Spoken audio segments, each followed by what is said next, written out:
Por algum motivo que já sabemos, estão tentando mascarar a tacada de mestre dada pelo São Paulo que foi comprovada nos últimos dias. E através desse vídeo eu vou soprar essa cortina de fumaça do caos que estão jogando para ofuscar a realidade. E vou falar também sobre a dedada na ferida que o jornalista Arnaldo Ribeiro deu.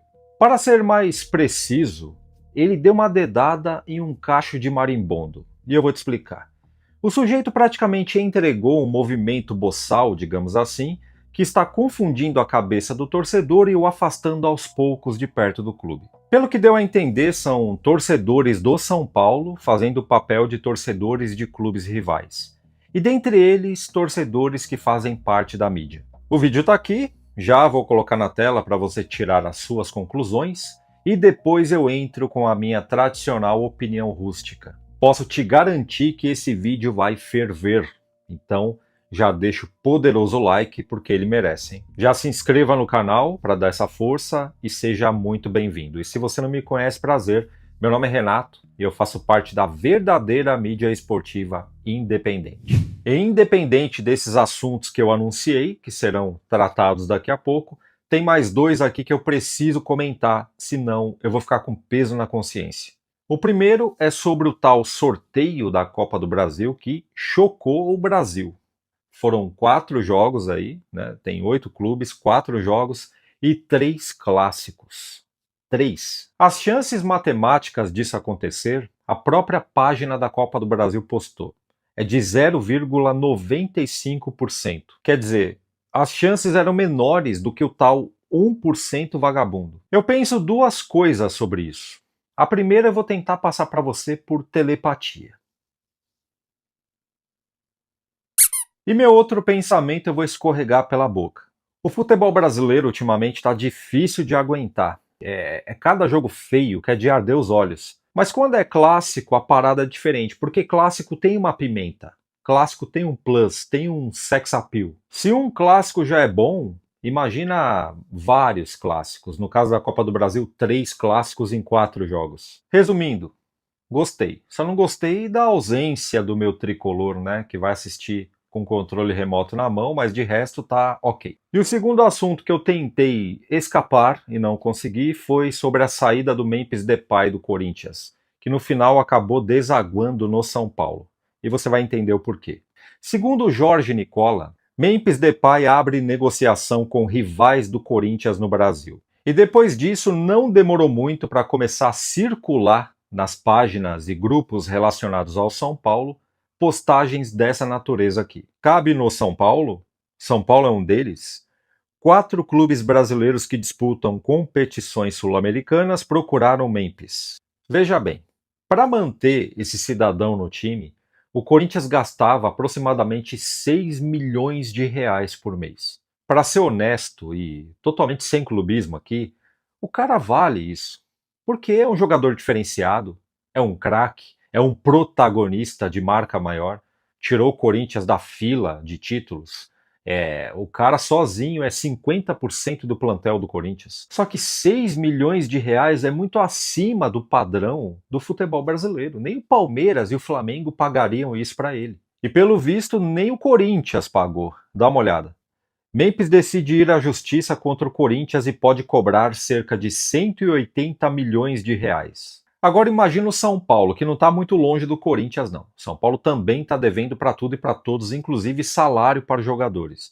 Aí numa dessa vai e traz o Memphis Depay para pagar 6 milhões de reais de salário para ele. Eu acredito que o plantel todo vai ligar o modo Arboleda e vai, meter o pé. Mas vai ser uma debandada, você vai ver jogador pulando no muro para ir embora. Então fica aí a minha opinião. Memphis Depay nem em sonho no São Paulo, ok? E não acredito que ele está fechando com outro clube brasileiro, tá? Isso aí deve ser conversa de empresário. E sobre o Arboleda, ele foi o pivô de um desabafo acalorado do jornalista Arnaldo Ribeiro. Dá uma olhada. Eu não sei, né? Vamos voltar ao Arboleda. Se tem torcedor que não comemora o gol do Arboleda, ou não comemora o gol do Luciano, ou não comemora o gol do não sei o que lá, porque não gosta do Macis, porque não gosta do São Paulo. Olha, eu vou te falar, Tironi. Vou te falar com todo respeito a quem não comemora gol do fulano. Tá? Olha, é muito pra cabeça. Sinceramente, é muito pra cabeça. Uma coisa é não gostar de Cartola, outra coisa é não gostar de jogador, né? Não, ele pode E até não acho que- gostar do jogador, mas é gol do time dele, é o time dele. E esse jogador especificamente, né? Ele jogou 4 partidas. Essa é a volta dele ao Morumbi, né? Por sinal. Ele jogou 4 partidas desde que ele voltou. Curioso. Ele jogou bem em Bragança, jogou muito bem no Maracanã, jogou mal em Porto Alegre, como o time inteiro, e jogou muito bem ontem. E fez o gol. E ele é bom jogador. E ele defende o São Paulo hoje, ele tá aqui. E, evidentemente, aí caem algumas teorias, né? O São Paulo tem muito São Paulo que torce contra o time. E eu não sei quando vai parar. Torce contra o time e lucra torcendo contra o time. Ah, Né? Uma torcida um pouco, inclusive, em termos de mídia, assim, tá meio dividida, né? Não tem uma uniformidade. O que, de novo, eu não acho ruim. É a característica. Mas ficou claro ontem o gol que ele fez, a reação dos companheiros, a reação do banco, que os caras gostam dele lá dentro, né? mas Bastante, né? gostaram. Mas não é pouco, não. Então, Bastante. E que entenderam, não, porque os caras não vão querer ele de volta. Foi por isso que o Alan Franco foi embora. Foi por isso que o Alisson Dias foi embora, porque não sei o que lá. Cascata, né? Cascata. Então, o Arboleda é um bom jogador, ele pisou na bola, se desculpou, tá de volta jogando bem. Esse é o fato. E fez o gol na sua especialidade, que é o jogo aéreo. Eu vou dizer uma coisa, se eu tivesse um inimigo, porque eu não tenho, se alguém me tem como inimigo, eu não sei. Na verdade, eu desconfio, mas eu não tenho inimigo. Mas se eu tivesse e o elemento jogasse no São Paulo e metesse um gol, eu ia comemorar. Sabe por quê?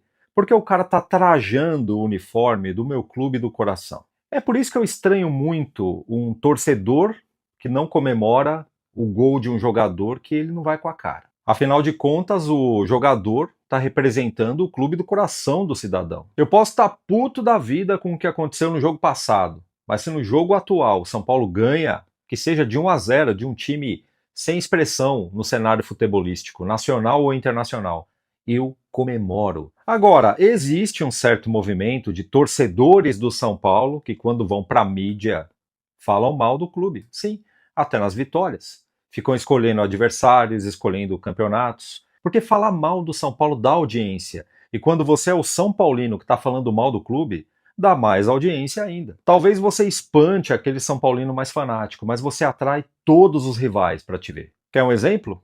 Te digo, o jornalista Flávio Prado, que é São Paulino, todo mundo sabe disso, mas ele resolveu se revoltar contra o clube. E ele não esconde de ninguém. Ultimamente ele anda falando que o Red Bull Bragantino é maior que o São Paulo. Mas ele realmente acha que o Red Bull Bragantino é maior que o São Paulo? É claro que não. Só que o Flávio Prado ele construiu esse personagem e tem que alimentar. Só que tem vários Flávios Prados espalhados por aí, cada um com a sua narrativa. E uma mais intensa que a outra. A gente sabe que no São Paulo as coisas não andam bem.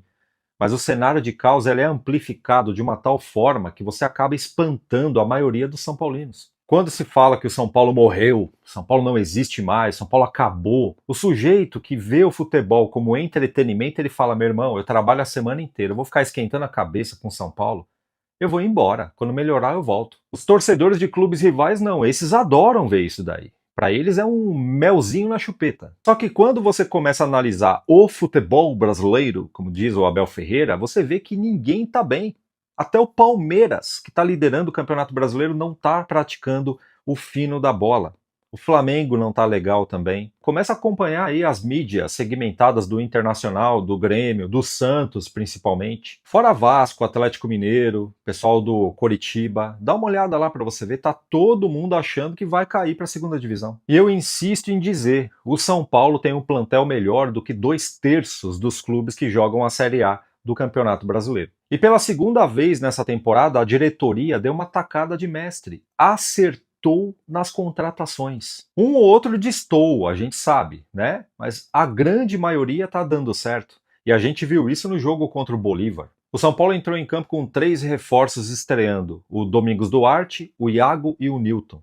E era um São Paulo mesmo na altitude, jogando contra o Bolívar, que todo clube brasileiro, independente da qualidade do time, tem dificuldade de jogar lá, por causa que é quase 4.000 metros de altura, o ar falta realmente, né? Mas mesmo lá, nessas condições, era um São Paulo mais robusto, era um São Paulo com mais presença, com mais vontade de jogar. Ali foi a luz no fim do túnel. Ali a gente viu um São Paulo totalmente diferente. Ali foi a confirmação que mais uma vez a diretoria deu uma tacada de mestre. Domingos Duarte, um senhor zagueiro, nem suou. Aquele Iago, no primeiro jogo ele já fez mais do que o Wendel, desde quando o Wendel chegou. O Newton, meu amigo, ele comeu grama, né? Você percebe a vontade do cara. Acertou quase tudo que tentou. E tem o Aurélio Buta, que também estreou, só que ele entrou no final, né? Já entrou com o pessoal tudo cansado, tudo derretido em campo por causa da altitude, né? Quem não joga, quem fica no sofá ali com ar-condicionado, né, com os pezão para cima, comendo pipoca e assistindo o jogo, tomando cerveja, para esse cara a altitude não faz nenhum efeito, mas para o jogador faz. Quando o cara entra, já tá todos os companheiros ali, ou boa parte deles já cansado, sem força, só com vontade, aí não tem muito o que fazer, não é? Ah, mas o São Paulo que eu conheci só contratava craque, só tinha moleque da base bom, era outro São Paulo. Sim, era outro São Paulo que eu também conheci.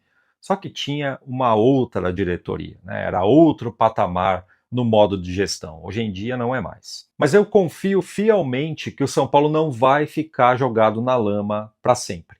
São Paulo vai sair dessa, quando reconhecer que tem que virar SAF. Tem que adotar algum modelo de parceria interessante, como aquele da XP Investimentos. Alguma coisa a próxima diretoria que vai entrar no final do ano tem que fazer para dar esse salto aí. Só que enquanto a prosperidade, a bonança não chega, nós torcedores temos que continuar aonde estamos. Não recuar, não abandonar. Tudo isso faz parte do pacote. Torcedor é assim mesmo, ele tem que torcer no momento ruim e no momento bom. Porque torcer no momento bom é fácil demais, não é? Você não acha? E no momento ruim a gente vê quem é quem. Então vamos ficar e vamos ajudar a reerguer esse clube de novo. E o mais importante de tudo, cuidado com as coisas que você ouve por aí. Nem tudo é real. Deixa a sua opinião aqui embaixo, até você que discordou de mim, fique sabendo que nós não somos inimigos, ok? E se você gostou, deixa o like, se inscreva no canal e até a próxima.